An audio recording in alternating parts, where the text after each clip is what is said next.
Greetings. I'm just sitting here getting some supplies out for this weekend. I'm going to be making my incense blend for Samhain, which is coming up in just a little over a week, and we're real busy around here, so I'm going to have to do that on the weekend. But it just reminded me that I wanted to answer a few questions that some of my subscribers have asked me concerning incense blends, and my own incense blends particularly. I don't know if you've noticed, if you've been to my Bird in the Crone website, but I do have some incense blends now for sale up at that site.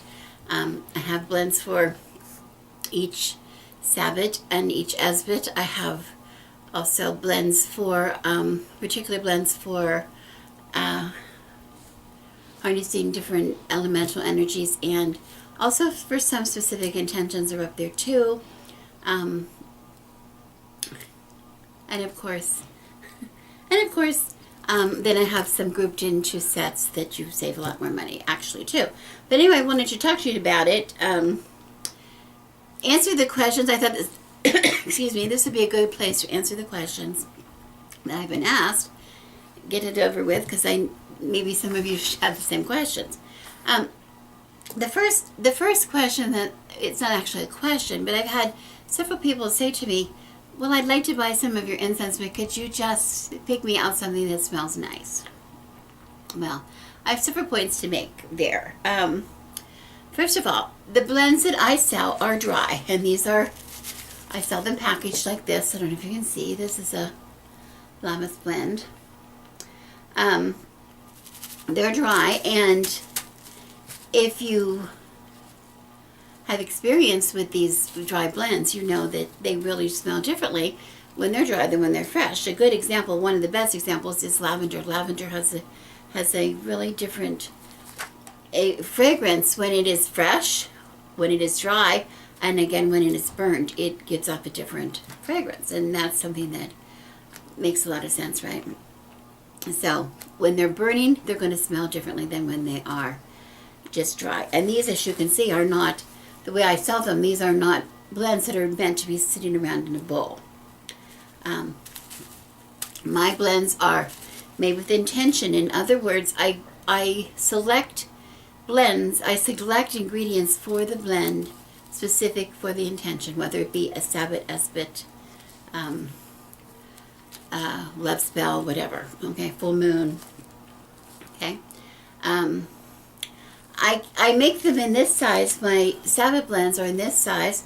The intention blends and the Esbit blends are in this size. See the difference? Because Sabbath blend to me is a all-purpose altar incense. Anytime when I'm doing any working during the Sabbath of right now, during the Sabbath of Mabon, I have Mabon incense still on my altar. And if I'm going to be working in this room, I will be burning, if I have any, until it is gone, the Mabon blend that I made for the Sabbath. Now, of course, anytime during the Sabbath, I can use other intentional blends for purpose, but just for a regular blend. And why would I use them? Well, for instance, when I'm in here, I just like to have the energies of the Sabbath here in the room with me when I'm working on projects during the Sabbath. For one,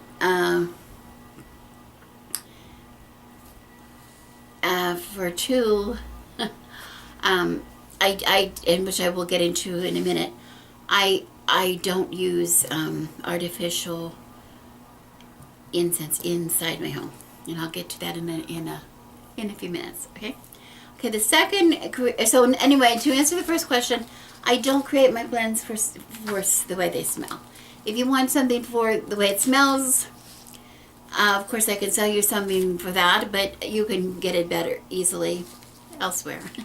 Everybody has access to inexpensive single incenses. Okay, and oils if you want the fragrance. Okay. Question 2: why should I use the special blend incense at all? Because when there's so many cheap things available, yes, there are. And again, there are different magical properties in the things. When I design the blend, I design them depending on what magical properties are in there, whether it's for an intention such as spell work or an intention such as just using the energies of the moon or of the Sabbath. Okay. I also want to have a balance in my blend, and I'm going to explain that when I talk a little bit. In a few minutes, I'm going to talk about what makes up a good blend, in my opinion. Okay. But anyway, to get a good burn, I want a good balance in there. So that's going to take into consideration. Be taken into consideration when I select things to be used ingredients to be used in my incense. Okay. And my third question that I've asked a lot is, cheap incense ever useful? I mean, I don't want to come across as some incense snob or anything. I understand that there's some really inexpensive incenses available, and a lot of you share them all the time and give them away and send them, and I love those too. I do use them for certain things. I use them particularly like if I'm traveling. When I'm camping, I don't carry blends with me. I will carry cones or sticks with me to use for my portable altar, or to use when I'm doing any kind of work. I will sometimes draw tarot cards and draw spreads, and I like to have incense for that purpose after I've cleansed the area. I like to burn an incense. Also, I have to say, I have used some of the really cheap ones with really strong aromas several times. I think I might have even mentioned when we had an animal that has gotten in under our deck and unfortunately passed, and because there's no way to get the animal out of there, we've had to burn quite a lot of incense from time to time. And that's not the best to use, of course. The reason I'm not a snob about incense, please don't think that I am. The reason I do not usually use in my house incense cones, incense sticks, those kind of things, are because I have some sensitivities to some of them. Some of the cheaper ones have artificial perfumes in them that I have a lot of sensitivity to, but I have friends who are severely allergic to. People that have allergies that they can't even open up magazines because of some of the perfumes that they used to have in magazines, the little samples that were in there. So my house is open most of the year. My windows are open most of the year. But even when they are closed, you can still use, you can burn a loose blend like this on a charcoal disc without any difficulties. So this is what I likely use. And then it's just, it's something that people can tolerate. I'm not going to worry about triggering anybody's allergy really with this kind of a thing. Okay? So anyway, Joe, I just exercise caution when you are buying something. If you're going to use some of those cheaper incenses for intention, to make sure you get a good quality, buy from a good seller, to make sure that the patchouli is really patchouli, or the lavender is really lavender. You know that even when you're talking about essential oils and perfume oils, you know the difference. The difference of, you need to spend a little more money to make sure you're getting the real authentic thing. Because if you want the magical properties, it has to be the actual thing that's going to give you the magical properties, right? Okay. Anyway, so I was going to, I have my, also I said, I have my, my mortar and pestle here, my trusty, you've seen this one before, my beautiful thing, which by the way, I never wash. Yeah, I never wash it. I use it all the time, and I just, whatever's left in there from the time before, I empty it. Of course, I empty it out. But you'll see there's still residue left in there. I never wash it out. That's just something I don't do. I don't want to wash it away. That's magic to me, and I don't want to wash it away. So I just, it doesn't, a little bit residue left behind doesn't change anything. So I just starting my new blend. Now, I'm not going to go through the blend with you that I'm going to be making for this Samhain because I do have that. I made that for you a year ago at Samhain, and I'm making the same thing. I don't always make the same thing. I do vary from time to time, but I really like that blend. It had really good energies for me for the Sabbath. It's something that I want to use again, so that's what it's going to be. Excuse me while I get a drink and wait for the ice cream truck.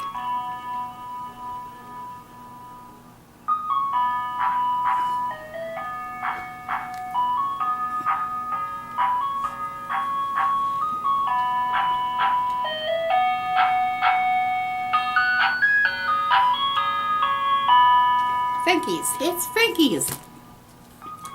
We live in a cul-de-sac, so he turns around in the cul-de-sac. Okay, so anyway, but I'm going to talk to you just a little bit about, remind you what was in the blend I did, only because when I talk about the balance that I'm making in here, I just want to give you just a brief overview of the reason, okay? The reason. Remember, these blends are called, they're categorized as non-combustible. I cannot talk today. Non-combustible incense blends, and the reason for that being they will not likely ignite on their own or burn on their own. They really need something you need to burn them on something, and we use those little charcoal discs. You all know what I'm talking about, and I've showed you in the past how to light those, so it's easy to do. But anyway, if this were just herbs, if this were just flowers or leaves, those kind of things, and I was going to put this on my charcoal block as it went, excuse me, it might be a little hard to catch. It might be smoldery rather than burn. You know, it might smolder too much, smoke too much smoke, not enough incense, if you know what I'm saying. Also, it could maybe not burn it. It would maybe burn out too fast. It would maybe just be gone before you know.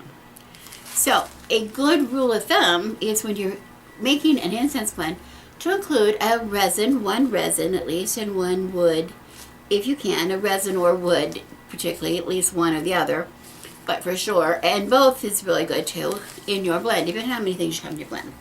Now, when I'm talking about a resin, I'm talking about things like things such as that you're very familiar with, like frankincense, you know, copal. If you've ever been in a Catholic church, frankincense, you smell that in most of the blends they use in the mass in the church. It's very common, you know. And copal is burned in the churches in Mexico, and copal is the incense that we use all the time around for Dia de los Muertes festivals and things, Day of the Dead things. Myrrh, dragon's blood, benzoin are also resins. And remember, if any of you managed to make it through my Blessed Wood Holy Fire video I did a long time ago that was quite long, and I apologize again how long it turned out to be. I talked about how the difference between hot wood and hardwood, and how hot wood catches quickly. It's important, like kindling and stuff should be, hot wood should be, it's something, it doesn't have,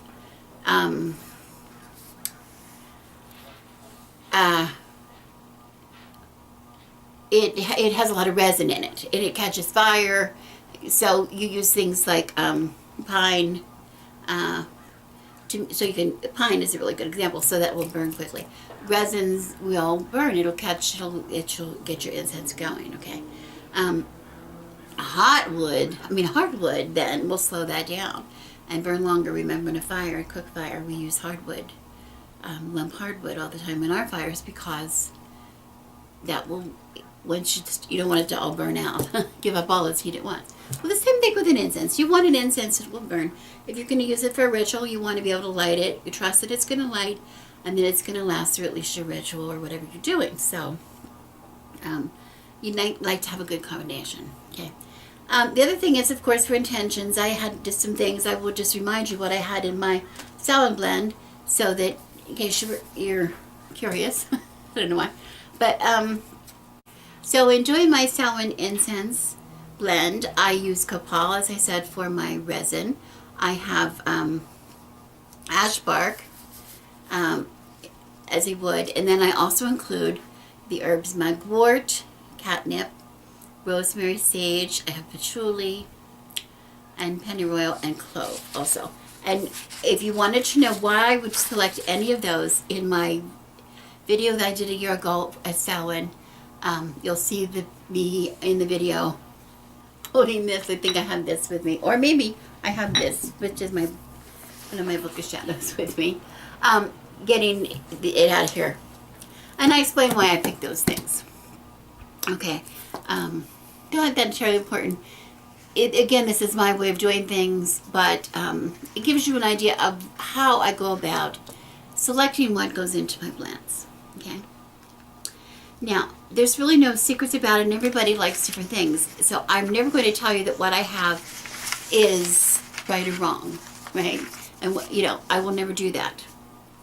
But I do want to tell you a little bit about the process of making it, which I don't know if I did before, I can't remember. But I want to tell you, I use a mortar and pestle most of the time. Now, I do have a spice grinder, which is a coffee grinder, that, of course, don't use it for coffee. Once you use something for coffee, it always smells like coffee. I mean, you can't get that coffee smell out of it, so you don't want to use the same thing. And also, some of the herbs, things that you might be putting into your incense blend, are not edible.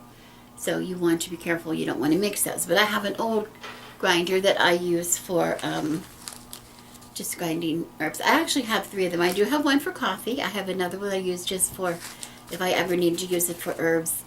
And another one I use for just for things for my dyeing things, because some of those things really clog it. I will tell you though that resins, when you put in the resins, do not put your resins into those coffee grinders or those electric spice grinders, because there's really gummy, and they will gum that up. They'll break the blade. You won't even believe how they will really destroy your grinder. So you really do need to at least use a mortar and pestle, a nice heavy one, because they're hard to break. Some of those resins are really hard to break, and I really crack it. When I go down on it, I really crack it and grind. And I think in that video you can see me actually working on some resins. So at least break them down. If you want it to a powder, you might want to take it then, once it's broken down into small particles, and put it then in the spice grinder. But I would really caution against it. If at that point, if you're putting something in with it, something else with it, that's going to make sure it doesn't gum up your works, then that's probably fine. Anyway, I like to add some things with the resins. Like, I start to break up the resins, and then I add some other things as I go, because it makes a tooth. If you cook, you have heard, you're seeing people do it. I don't really do it. But I've seen enough cooks do it, chefs do it, where they're grinding up garlic. Instead of chopping up garlic alone, they put their salt in with the garlic, and they call that like the tooth, so that they can really grind it up. But if they're going to do it in a mortar and pestle, they would certainly add salt to it, a coarse salt, to give the pestle something to stick to, or it's just going to slide around on a slippery garlic. Well, the same kind of thing with the resin. It gets a little gummy, and sometimes it helps if you have some other things in with it. Okay? Now, remembering that we only are always going to use, the other thing is you're only ever going to use dry things in your blends if you're going to use non-combustible blends.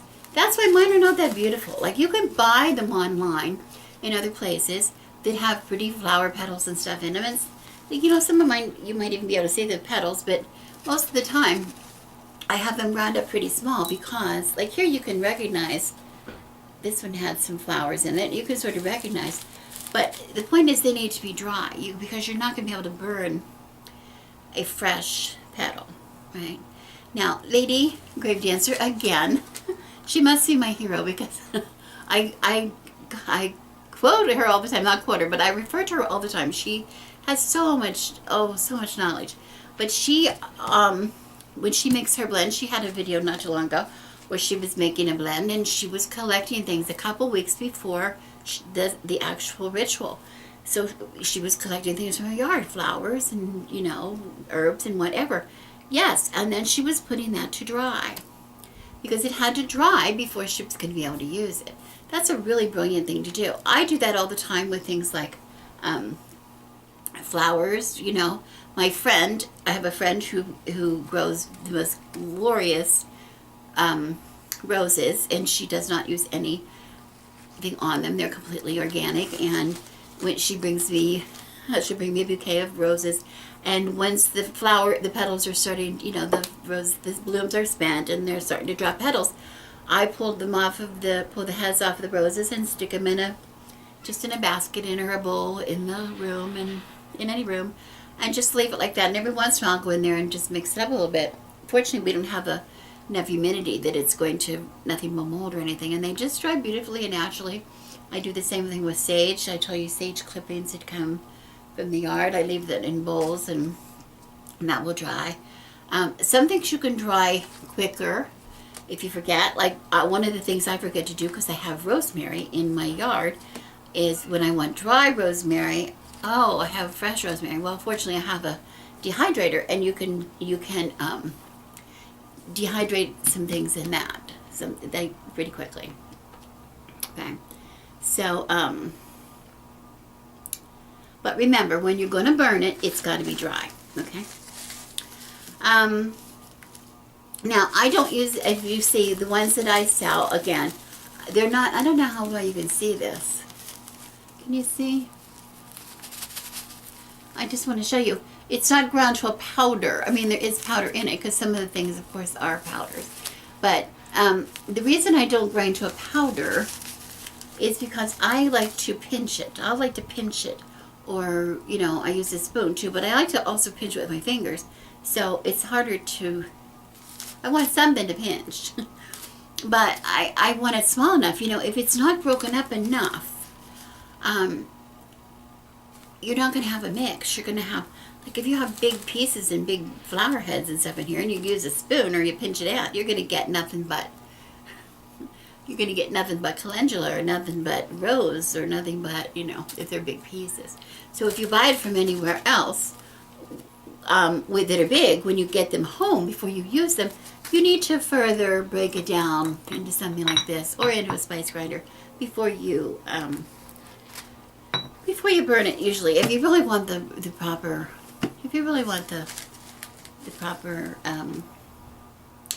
intention, if you really want the proper intention for which it was made. So again, I don't want to go on and on about this, because that's sort of silly, but I want to tell you that my prices on this on my website are, this is at $7.50 for this size and $4.25 for this size, but the prices are reduced when you buy $7.50, $4.25 difference in price. The prices are reduced when you buy, like I have all eight Sabbats, or by, all the elements, or whatever, for different prices. So they're reduced. So check it out. It's on birdandthecrone.com. When you go to my homepage, it's my blog page, but look up at the top, at the header, and you'll see one of them says my cupboard, items from my cupboard, or whatever. That's my store. And just click on that, and there's some different couple pages in my store. I'm adding things slowly. I'm not really a merchant. I like to share what I make. Some things that I know they make, because I know this is not everybody's thing. I get it that that's not everybody's thing. Some people really want to have something that smells lovely all the time, and I really get that. But if you want to go to the trouble to have something like these intentional herb blends, I have what I use. I have what I use there, and I'm making it up for me, so I can just as easily make it up for you too. Another thing I want to say about my website is that the way the shipping works. I use the United States Postal Service flat rate boxes for shipping. So anything that'll fit in that box is still going to be for that price. So I'm trying to get things up as quickly as I possible so you have more to pick from, so that you can make it worth your while when you're shipping, So, but it's just, it takes me a little longer than, like I said, because I'm really not a merchant. It takes me a little longer than maybe other people to get everything up there. But I'm trying to do that because I'm really trying to save you money. If you're going to go to the trouble of ordering something, I want you to make it worth your while, that you don't pay too much for shipping. Because shipping's, sort of throwaway money. I also want to say, there's a couple other things I want to say about this. I'm glad I wrote down some notes.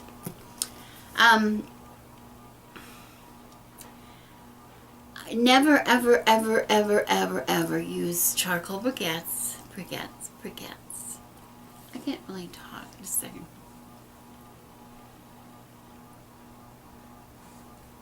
It's very hot today. Oh, very hot. Never use charcoal briquettes that you would use on your barbecue in your house. It is very possible to burn this kind of thing outdoors on a charcoal briquette, and that works really, really well. They work really well. But remember, all of those little charcoal things, even the little tiny ones that we use, the little discs that we use, give off carbon monoxide when you burn. Now, the little ones do not give off enough carbon monoxide to hurt you. But a charcoal briquette, that can be deadly. You're letting those in your house, windows open or closed. You do not bring those in the house for any reason. So that's just really, really important. The little discs, fine. And I use them. I realize my house is usually open, but I use them also indoors in these small rooms with windows closed in the cold 2 weeks, cold 2 weeks of winter. They're fine. They're the ventilation. They don't require really much ventilation. But they do require that they be burned on sand or salt or earth or something, in a heat vessel that can stand the heat. So like you need a saucer, cup, bowl, little cauldron, whatever, that you can put in sand, salt, whatever. Put the charcoal disc in there and burn it, something that's gonna keep it from, you want to catch on fire, nothing to catch on fire. Let's see. I don't think I have anything else. I think that's about it. I would love to have your responses, because I'm curious as to how many people really use these blends. Am I unusual that I use these blends? Most other people just use like a incense stick or whatever, because they both work. I mean, don't get me wrong. I don't ever want to even infer that you cannot use, some of those incense cones or sticks, My goodness, that would just be wrong, because they do. Each thing on its own has a lot of good properties to it. We want to talk about some of the things, like, I wouldn't have gotten through, let me look here. I wouldn't have gotten through college without patchouli. I mean, can't even imagine it. And that's a very good, on its own, patchouli is very good to attract things, okay? And it also helps to keep unwanted things away from you. So, talking about Samhain, like I put it in my blend because of this property. But remember this, it's good. It may help remember at Samhain we're talking about the veil being thin, and sometimes we want to, for me particularly, it's a time when the ancestors, we're attracting the ancestors, right, to us, and but we want to keep unwanted spirits away. That we only want who we want to come through that veil, through that thin veil. Patchouli on its own will be very beneficial in helping that. You don't need all these other things. You really do not need all these other things. Okay? I just like to do, I'll add clove because I want to intensify, right? I use it to intensify. I want rosemary because rosemary is helping to protect, will give me protection if something does get through. Rosemary will protect me. There's a reason that I add more than one thing to the blends. I mean, there's always some kind of a reason. But I will not judge. I swear I will not judge. Patchouli on its own is perfectly good. Rosemary on its own, perfectly good. Copal, perfectly good. I mean, absolutely. Absolutely without question. So, But I'm just curious. I'm not asking you to defend if you do not use the plan. I just am curious about what you like to use, and I'd love it if you'd share it in the comments, and I'd love it more if you would share a video and let me know. Okay? I hope this didn't go too long. I always say that. I hope it didn't go too long. Thank you so much for coming and watching me on my channel. I really appreciate it, and I appreciate those of you who have shared me with other people. I appreciate that even more because a lot of people don't know me, and who doesn't want people to know them? So anyway, I have a couple more videos in the next few days I want to get up. I'm on a roll. I'm kind of on a roll here. I've got a lot of energy at this time of the year. This is the time of the year we got all this stuff going on. It's very excited. We're all excited. So anyway, thank you again for coming to my channel. I'm Rebecca, and I wish you blessings.